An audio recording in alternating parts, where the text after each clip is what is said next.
And now, your daily dose of debate, breaking news, and uncensored views. This is the Michael Medved Show. And another great day in this greatest nation on God's green earth. A great day with an announcement that U.S. and Israeli forces have launched a fresh wave of strikes on Iran overnight. They hit the central city of Isfahan, which is home to a nuclear facility where satellite imagery suggests that Tehran moved most of its uranium enriched to near weapons grade ahead of last June's strikes. But this was one of those places. They hit Natanz, Fordow, and Isfahan, the Isfahan Nuclear Technology Center. But President Trump had claimed that their entire program had been obliterated. But obviously it's not obliterated. We are striking it again. Speaking of striking it again, the Hill reports that the U.S. and Iran are exchanging new warnings, even as the two sides engage in some form of negotiations to try to reach a ceasefire. Trump reiterated his threats against Iran's energy infrastructure in a post on Truth Social early yesterday morning.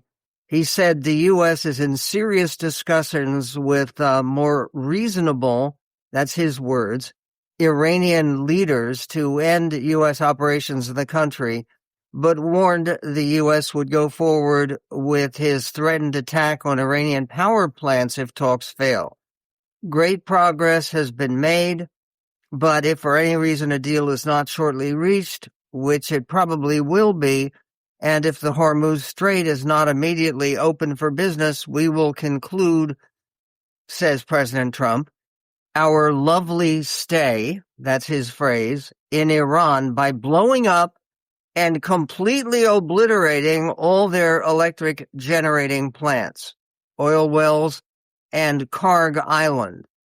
And he adds in parentheses, and possibly all their desalination plants that provide a source of usable water, which we have purposefully not yet touched, said President Trump. In one of its latest attacks, the U.S. dropped a 2,000-pound bunker buster bombs on a large ammunition depot in the Iranian city of Isfahan. Iranian Parliament Speaker Mohammad Baghir Ghalibaf warned any U.S. troops who enter Iranian territory would be set on fire. The United States now has an estimated 50,000 troops, including 10,000 new troops in the area. They will be set on fire, says the Speaker of the Iranian Parliament, who is the one Iranian official who Trump has specifically suggested the U.S. has been negotiating with. The Iranian Foreign Ministry spokesperson Esmail Bakel denied his country has negotiated with the U.S. at all, but said the U.S. has submitted a negotiation request. We have felt the previous experiences with our flesh, skin, and bones, and we do not forget the betrayal that was inflicted upon diplomacy in two instances within less than a year, said the foreign ministry's spokesman. Meanwhile, there's a new Truth Social declaration by President Trump aimed not at one of our adversaries, but at one of our closest allies. And President Trump writes, all of those countries that can't get jet fuel because of the Strait of Hormuz, like the United Kingdom, which refused to get involved in the decapitation of Iran, I have a suggestion for you. Number one, buy from the U.S. We have plenty. And number two, build up some delayed courage. Go to the strait and just take it, and take it is all in capital letters. You'll have to start learning how to fight for yourself. The USA won't be there to help you anymore, just like you weren't there for us. Iran has been essentially decimated. The hard part is done. Go get your own oil. President DJT.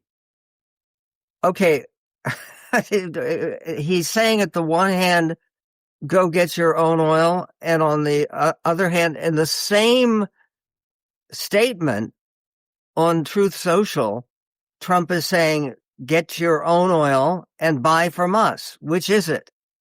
And Terry Moran, the former broadcaster for ABC News, responded to Trump this way. He posted a description of Trump at war. Trump at war, : Number 1, start war. Do not tell allies. Number 2, blow stuff up. Number 3, demand regime change. Number 4, blow up more stuff. Number 5, demand unconditional surrender. Number 6, get angry when the enemy fights back. Number 7, make threats. Number 8, back down. Number 9, repeat. Demand allies finish war. And number 10, walk away. There are all sorts of people who would like to see the United States walk away, would like to see this war terminated before it becomes and yes, people are using that term again, quagmire. There's also this on gas prices. Gas prices in the U.S. hit an average of $4 per gallon today, their highest level since 2022, according to AAA. Average prices at the pump are now higher than at any point during President Donald Trump's 2 terms. That's in contradiction to his often repeated promise in the campaign that he would bring down the cost of gas prices. And there's a photograph, and it's not a joke. It's the real deal. It's a photograph from California, from Pasadena, California, of a gas station. Looks like a very slick, well-lit mobile station. And they are offering regular gas at $6.55 per gallon, extra at $6.65, and then Supreme at $6.75. There are going to be a lot of people who are buying Supreme with these gas prices or gas in general. Also from the Washington Post about tiny changes that might lengthen your life. In a new study involving tens of thousands of men and women, Australian researchers determined that adding about 5 minutes of sleep, 2 minutes of exercise, and half a serving of vegetables a day to people's normal routines could be expected to add a year or more to lifespans. We can keep that in mind. We are going to be speaking to John Yoo coming up. He is, of course, one of America's leading legal scholars, a professor of law at the University of California, Berkeley Law School, and a senior fellow at the American Enterprise Institute. What about the upcoming debate on the constitutionality and the future of the birthright citizenship? That coming up with John Yoo on the Medved Show.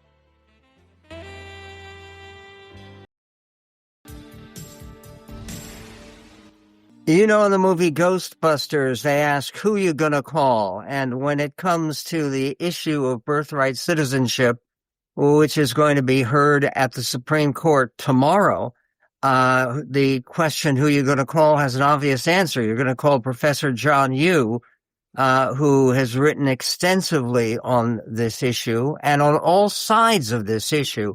He is a Emanuel S. Heller Professor of Law at the University of California at Berkeley. He was a top attorney during the Bush administration.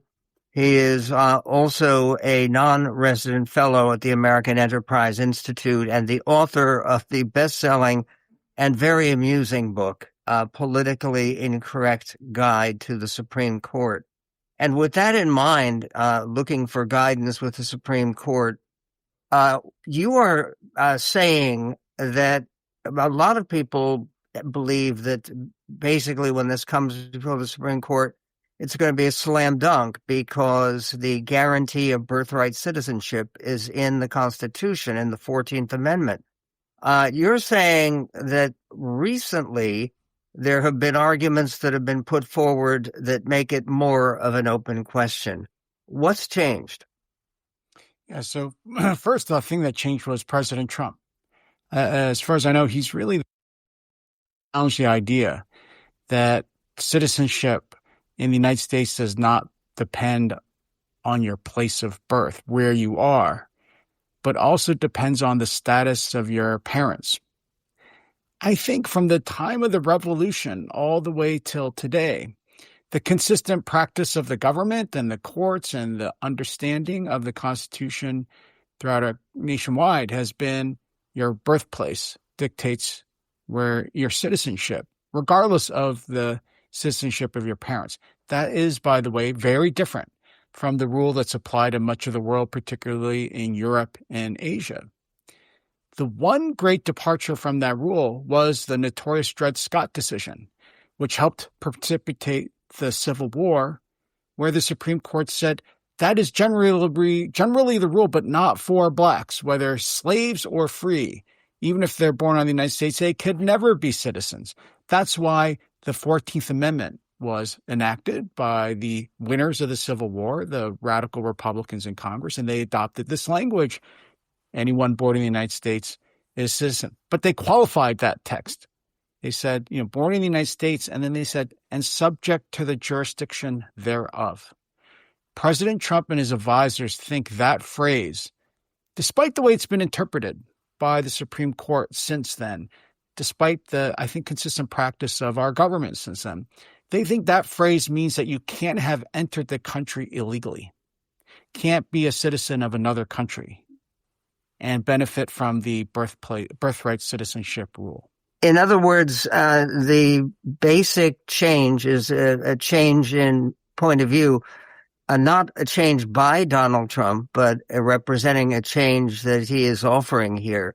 I know there was a recent article in the Washington Post about preparing the arguments before the Supreme Court that are going to be heard tomorrow, that some of the people who are on the Trump side of the issue, who want to abolish birthright citizenship, are relying on white supremacist arguments that were used and failed ultimately in the court, though on the original Plessy versus Ferguson, the idea that defending segregation, isn't it toxic for them to go back to some of this legal writing from the 1890s, which does indicate that people can be treated separately but equally?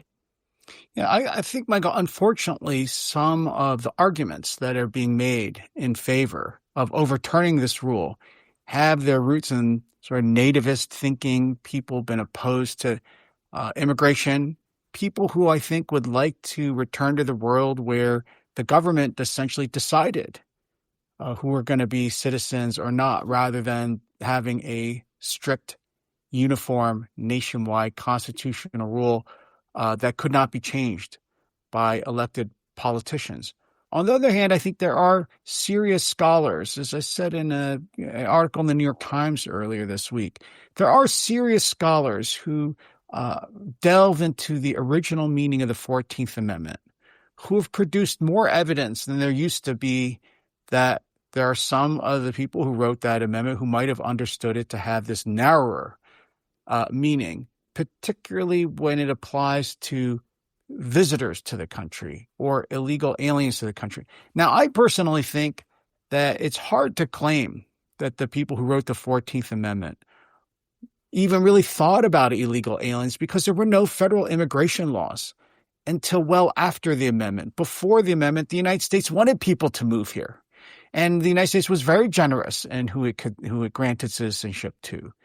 I actually think it's a very strange reading of the 14th Amendment, which on the one hand said we're abolishing slavery. The 13th Amendment abolishes slavery. The 14th Amendment says we're giving a package of rights to every American that states cannot violate, so that we'll never have something like slavery again. And then to say, oh, but when it comes to citizenship, we're going to narrow it. We're going to take it away and from people who might have thought they had it. I don't think that's consistent with what the Reconstruction and the Congress of that time was all about. I mean, it is fascinating. President Trump says that recently he talked about baby slaves, that he believes that the 14th Amendment was only intended to provide citizenship to baby slaves. Is there any solid evidence of that? Because reading about the history of the 14th Amendment, there were specific discussions of immigrants from various countries, including countries that many people wanted to block immigration from, like the countries in Asia, what people called Mongol races. Is the baby slaves argument a solid one? I don't think so. And you're quite right in your reading of the history of the 14th Amendment. There is, I don't think, evidence that the 14th Amendment's purpose was only to grant citizenship to the freed slaves and the children of slaves. If they had wanted to do that, they could have used much narrower language. In fact, before the Civil War, citizenship was generally up to the states. So one way you can read the 14th Amendment is they decided to take this issue out of politics and the language they used granted it to everybody in the country, no matter what their parents' status had been. And we are speaking with John Yoo of the University of California at Berkeley. He is also a senior research fellow at the Civitas Institute School of Civic Leadership at the University of Texas at Austin, talking about the upcoming Supreme Court session tomorrow that is going to hear the arguments about birthright citizenship. The question here becomes, okay, if birthright citizenship is overturned, if the executive order that President Trump issued is held up, then what happens to people who have claimed birthright citizenship so far? We'll get to that coming up on the Medved Show. And on the Michael Medved Show, my privilege to be speaking with Professor John Yoo on the issue of birthright citizenship, which is a very big issue. The first thing that President Trump did on Inauguration Day when he became president was to issue this executive order that overturned the idea of birthright citizenship, the idea that anyone who was born on U.S. soil could claim U.S. citizenship. My question now, Professor Yoo, is that in the event that there is a Supreme Court decision, a 5-4 decision, a 6-3 decision, in favor of Trump's argument against birthright citizenship, what happens to all of those people whose may have been born here in the United States and lived their lives as American citizens? Does anyone lose the existing status of U.S. citizen if the Supreme Court overturns the birthright basis for that citizenship? This is a very important issue about the consequences of a decision by the Supreme Court. The Trump executive order asserts that it will only apply to people going forward, but it won't apply backwards. But I don't see why that would solve the problem. If the Constitution really is to be interpreted as saying that you are only a citizen if you are A, born on the territory, and B, your parents were here legally, I don't see why that can only be applied going forward. If it's a constitutional rule, it would also have to be retrospective. It'd be as if the Supreme Court had said, this has always been the way the 14th Amendment was understood. If that's the case, there could be certain generations of people who lose their citizenship because they can't trace their ancestry back to someone who was first allowed into the country legally. Also, consider that's in a world where we didn't really have federal immigration law of any kind. We didn't really have strict border control and customs until the late 19th century. That means that people's citizenship would be in doubt, and then they'd have to produce evidence to the government rather than the other way around. Right now, the way it works is if you're born here, you're presumed to be a citizen. You are a citizen. All you have to do is prove you were born here. And the government usually has to show that you're not really born here.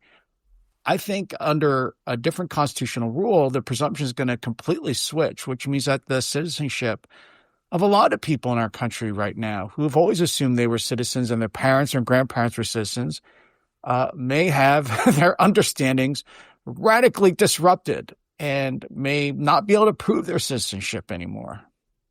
Well, again, and this also is very confusing because we have Supreme Court cases going back to the turn of the century that declaring that the 14th Amendment, which was ratified in 1868, that the 14th Amendment meant what it said. There have also been additional pieces of legislation. This was brought up in The Hill this morning, that decades after ratifying the 14th Amendment during the Reconstruction period, right after the Civil War, in 1940, Congress passed a law defining citizenship, which allowed birthright citizenship. And then there was a recodification of that law in 1952. So what do you do with these laws that have been on the books? You indicate that they are somehow, for all these years, have been unconstitutional? This actually might prove the way out for this court. This court does have, I think, a moderate middle to it, composed of Chief Justice Roberts and Justice Brett Kavanaugh and Justice Amy Coney Barrett. And I think they might be particularly attracted to the arguments you just laid out, Michael, because they could say whatever the 14th Amendment means, definitely when Congress passed that law, the Naturalization Act of 1940, and then they passed the Immigration and Naturalization Act in 1952, Congress believed that birthright citizenship was the rule. And they defined how you're going to become a citizen that way. And Congress does have the power of naturalization. So even if Congress might have been mistaken, even if everybody's been mistaken this whole time, according to a court that might agree with President Trump, Congress, you could still say, well, Congress put into effect a different vision. And so even if Trump's right, he still loses. And we still don't have to change a rule that we've had in effect for the history of the country. Okay. And again, it is bizarre to think about this. Why do you believe that President Trump has put such emphasis on this issue? This was one of the first topics his administration addressed at the very beginning of his second term, when he went down the gold escalator and announced his candidacy for his first term. This was a big issue.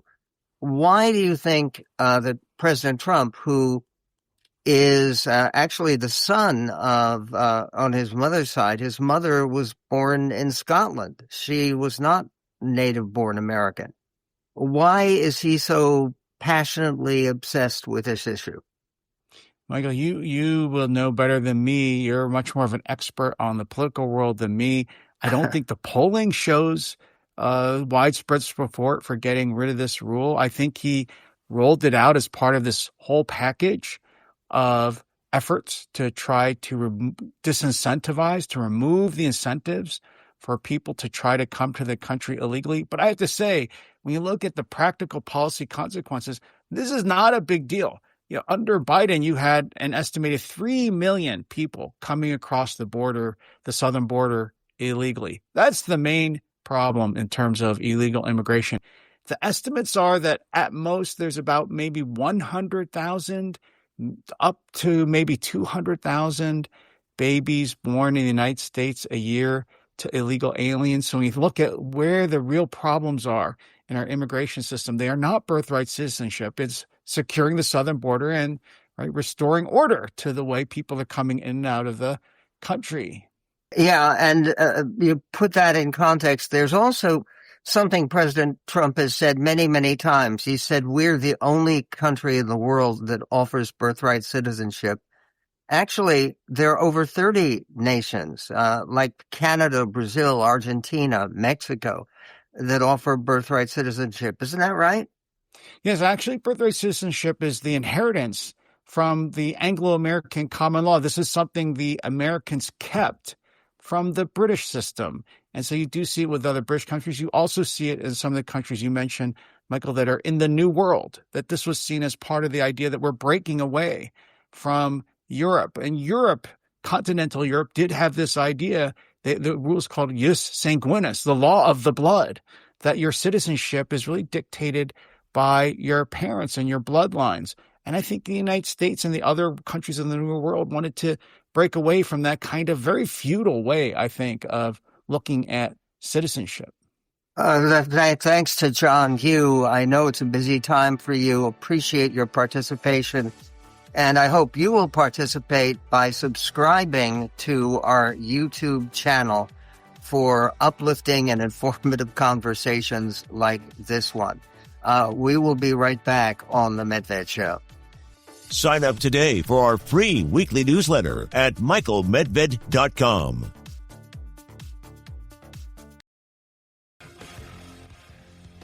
Yesterday, marked the 45th day of the current government shutdown. It's not a full shutdown of all of our government. It's a shutdown largely of the Department of Homeland Security, but it is still counts as the largest, longest shutdown in history after Republicans in the House of Representatives rejected a Senate compromise that had been issued last week.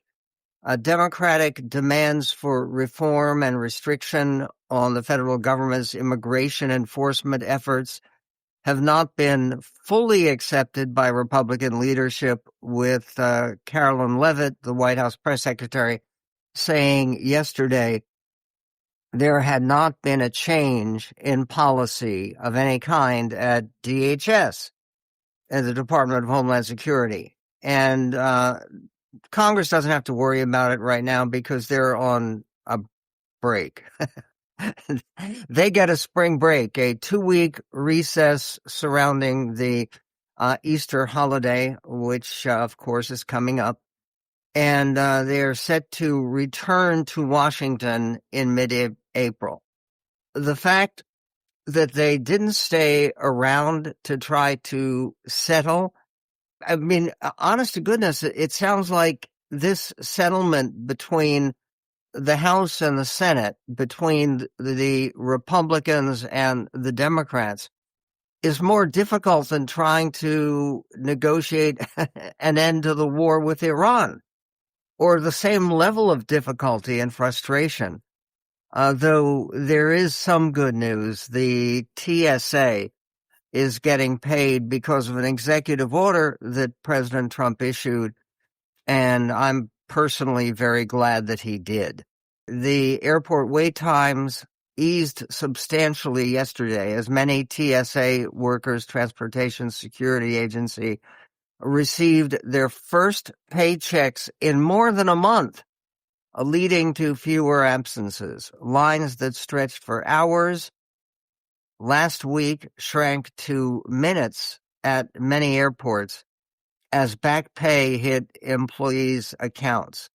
About 61,000 TSA employees have been working without pay since a partial government shutdown started on February 14th. What a great gift for Valentine's Day. Collectively, they have missed more than $1 billion in pay. Now, this is not money that the government's going to save because they're going to pay these people eventually.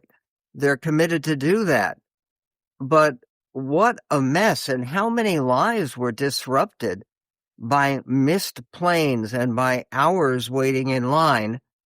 And let us hope that this report from the TSA is accurate and that things are going better. Talking about things going better, there are many, many, many Americans, including a lot of people who voted for him, who are asking about Donald Trump. And a question on the minds of many Americans, is he okay? Is he well? Is there something wrong? Is he basically capable of functioning as president and not getting diverging to all of a sudden soliloquies about the history of pens that he uses at the White House, or the invention of a paperclip, and claiming that the paperclip wasn't invented, it was discovered. But in any event, and then comparing himself to the discoverer of the paperclip, it's all fairly strange. And Katie Tour on MS Now asked questions that are on the minds of a lot of people on all sides of the political spectrum. Is Donald Trump okay? Is his head in the presidency? Does he have the ability to lead the country successfully? And this is clip 88. Listen. Is Donald Trump well? Is his head in the presidency? Does he have the mental acuity to lead this country? More people are starting to doubt that, beyond, of course, Democrats who have always doubted it. This is being borne out in two new polls. The first one from the Washington Post, ABC, and Ipsos, which finds a number of people who think he lacks the mental sharpness to serve effectively, is now climbing 56%. And the second from Reuters and Ipsos, which shows 6 in 10 Americans now say President Trump is becoming more erratic as he ages. That includes a growing number of Democrats, independents, and Republicans. Why is that? Well, the apparent sleeping during cabinet meetings and Oval Office visits, probably they're not helping. Neither are the stories about how he's forcing his top aides to wear his preferred brand of shoes and buying them in incorrect sizes that he's guessed they wear. He also doesn't sound as energetic and clear as he did even a few years ago, comparatively speaking, of course. Case in point, the wild asides mid-thought. He has always done that to a degree, but now he's doing it in the middle of White House cabinet meetings, largely defined by deadly serious issues like the war in Iran or alleged political prosecutions. Okay, and then Katie Tour went on to detail some of the most recent whoppers. There's the yarn he told about a former president recently telling him they wish they had Trump's courage to go into Iran. They have all denied it, all the living presidents. There's the one where he claimed Tucker Carlson reached out to profusely apologize amid a MAGA split over U.S. involvement in Israel's strikes on Iran, which Carlson has flat out denied. There are also the countless stories about his friends who are getting cheaper, quote, fat shots overseas, or the friends who claim they've seen illegal voting, or the boat company owners who complain about electric engines and then praise him for being smart enough to ask about electrocution and whether it's better to be electrocuted by a boat battery or eaten by a shark in the ocean. While a lot of this has always just been part of who Donald Trump is, a man who works the room, seeks attention, seeks applause, he's now about to be 80 years old, and he's launched a war that he does not seem to have a plan for. Okay, she also didn't bring up his concern about windmills, which is a major obsession, plus the fear of sharks. And she also didn't bring up any of the discoloration on his hands or on his neck or the swelling of his legs, ankles. There's again, when you're about to be 80 years old, there are people who are looking at you with more skepticism. Coming up, we're going to be talking about a really remarkable lawsuit. We used to have a feature on the show about the dumb lawsuit of the week or dumb lawsuit of the month. This is one of the dumb lawsuits of all time.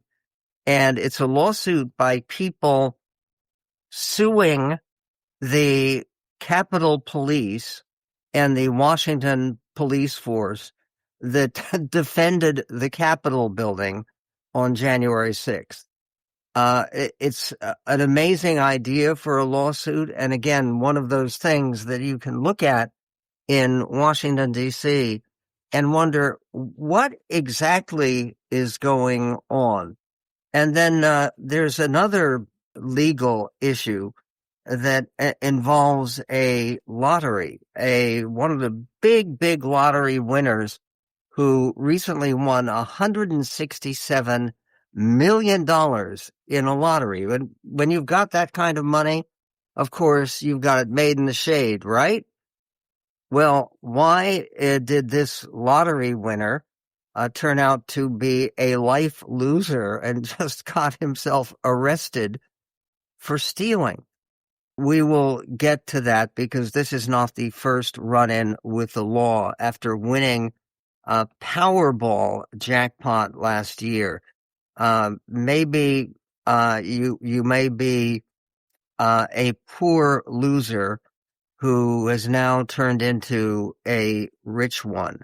But there's also a question about why are New Yorkers recording their newest hobby of picking up trash and trying to persuade people to pick up their own trash.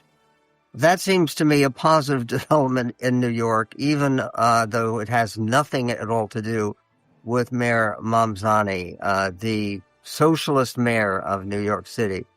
We will be getting to all of these issues and more on the war and birthright citizenship and other big disputes that are part of life in this greatest nation on God's green earth.